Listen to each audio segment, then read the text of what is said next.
It's been said, money equals freedom. But money can also enslave us if we go too far in debt. With US government debt topping $22 trillion and American consumers another $14 trillion in the red, some would say we're already there. There are two ways to enslave a nation. One is by the sword, the other is by debt. Attributed to John Adams. In many ways, the money supply is the power of the people. If managed responsibly, people are more likely to thrive.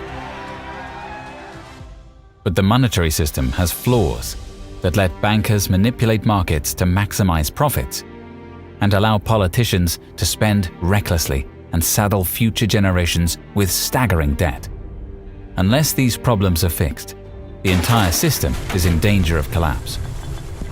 The Federal Reserve Bank, or Fed, was created in 1913 to stabilize the US money supply and create economic stability. It was given power to manage the money supply in order to separate banking from politics and prevent corruption. Instead, the Fed has presided over some 19 boom-bust cycles since 1913, including the Great Depression, the Great Recession, and the loss of 90 to 95% of the dollar's value. Time and again, ordinary people have been impoverished and the rich empowered to buy up assets on the cheap. With such a glaring record of failure, conspiracy theorists on the left and right have spun webs of blame around the Fed, targeting global elites, international bankers, corrupt politicians, and capitalist plunderers. The answer is far simpler. Fiat money and fractional reserve banking create easy money that bankers and politicians can't resist. We are completely dependent on the commercial banks. Someone has to borrow every dollar we have in circulation, cash or credit. If the banks create ample synthetic money, we are prosperous. If not, we starve. We are absolutely without a permanent money system. When one gets a complete grasp of the picture, the tragic absurdity of our hopeless position is almost incredible, but there it is. It is the most important subject intelligent persons can investigate and reflect upon. Robert H. Hemphill, former credit manager, Federal Reserve Bank of Atlanta. In Corey Wayne's book, Mastering Yourself, he talks about how money is a medium of financial exchange and a store of individual financial value, and that only when we have sufficient money are we free to reach our full potential. The money supply is a public utility, and people have to understand how money works and circulates in the economy if we hope to improve the monetary system and make it work better for all of the people. At its most basic, money is a token of financial value, a medium of financial exchange that makes commerce easier.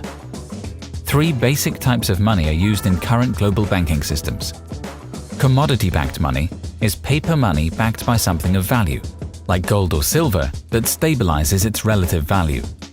Receipt or representative money is a piece of paper, like a check or digital dollars, evidencing a deposit of something of value held by the issuer in a checking, savings, online brokerage or PayPal account. Then there is fiat money, which most countries have today. Government-issued currency not backed by a physical commodity, but by the stability and credit of the government. In his 2019 book, Suicide of the West, Jonah Goldberg observed that the creation of money was the greatest advance in human liberation because it lowered the burden to beneficial human interaction. As a store of value, money lets us easily convert our individual skills, talents, time, and assets into paper or digital receipts that allow us to freely buy and sell goods and services in the economy. Anything that diminishes money's value or stability reduces our individual worth and limits our economic freedom and the ability to pursue happiness. America's founding was as much about economic freedom as personal freedom. To create a country where people were free to pursue entrepreneurial endeavors with minimum tax and regulation and a reasonable expectation to keep most of the money earned. Because, as free people, we own the fruits of our own labor.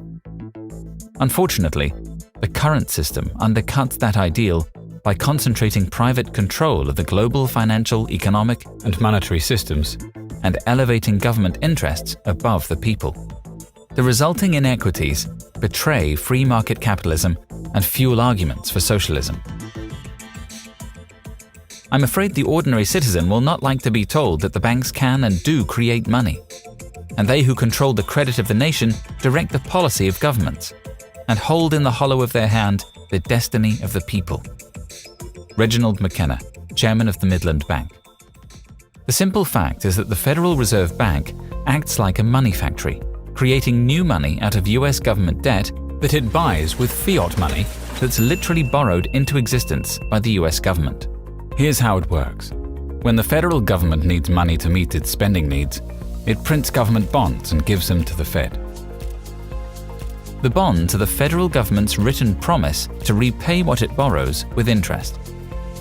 The Fed credits the government's account with fiat money created out of thin air for that specific purpose.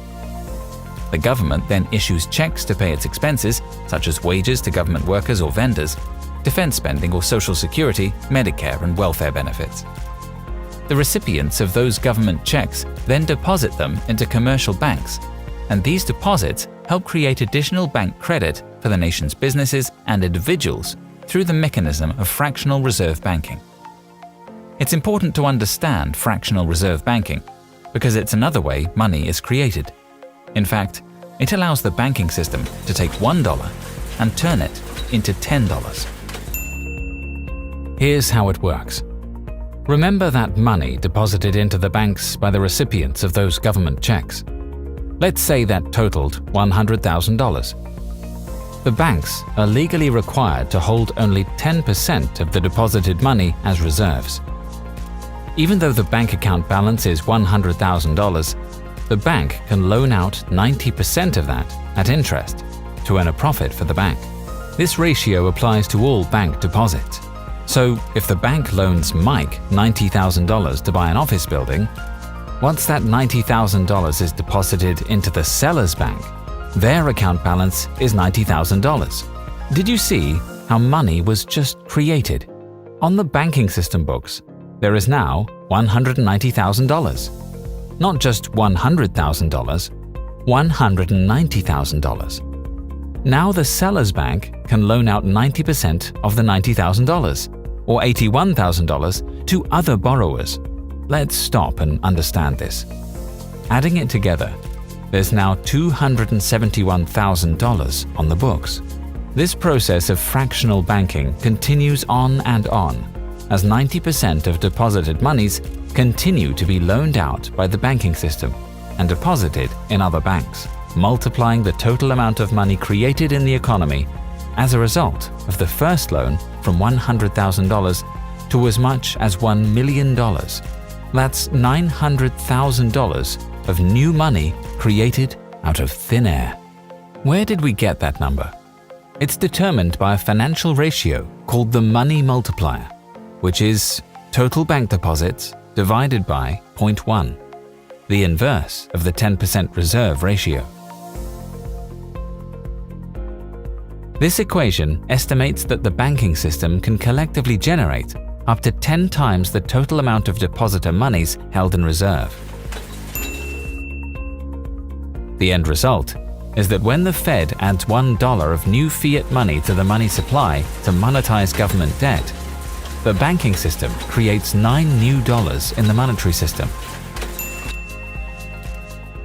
The process by which banks create money is so simple the mind is repelled. With something so important, a deeper mystery seems only decent. John Kenneth Galbraith, Professor of Economics at Harvard. As the government issues bonds to support its spending and sells them to the Federal Reserve, the nation's overall money supply and circulation increases. The problem is that the government routinely issues bonds to make up for budget shortfalls or deficits when income tax revenues are insufficient to cover total government expenses. This is the bug in the system. It makes it too easy for politicians to engage in deficit spending, spending borrowed money at interest instead of having to increase taxes and take the heat from voters. Deficit spending is simply a scheme for the confiscation of wealth. Alan Greenspan. Because the borrowed money accrues interest, the wealth of the nation ends up siphoned off by income tax to pay interest. The more taxes it's forced to collect.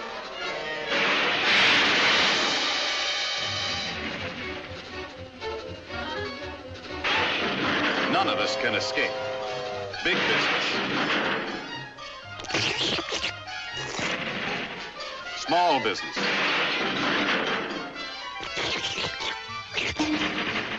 Farmers.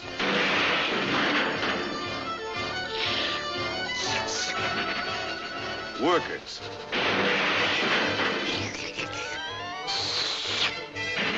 Housewives, and all of us have to pay our share. Demanding more and more from government could create a tax burden heavy enough to crack essential blocks in the foundation of our business system. Meanwhile, steady increases in the money supply through the creation of new government and consumer debt results in hidden inflation that erodes the dollar's value. This is why it takes $25 today to buy what $1 purchased in 1913. John Maynard Keynes, one of the preeminent economists of the 20th century, described the problem.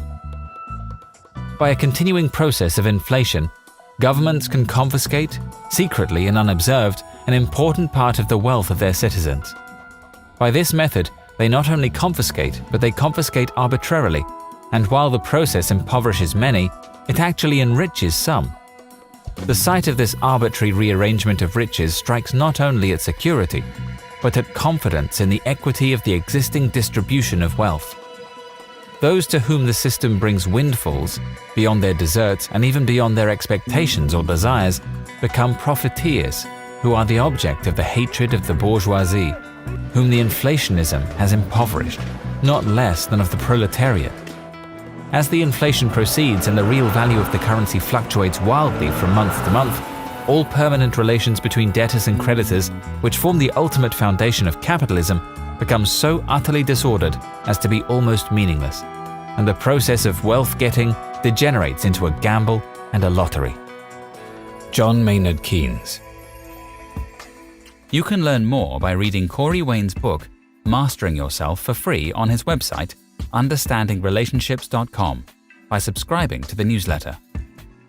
Fractional reserve banking is the mechanism that allows banks to create money from nothing. It came from an old trick whereby gold dealers storing gold coins for customers made loans at interest. They calculated they only needed to retain a reserve of 10% actual gold against the money lent out, as this was the most gold people might be expected to withdraw from the gold dealer at any one time.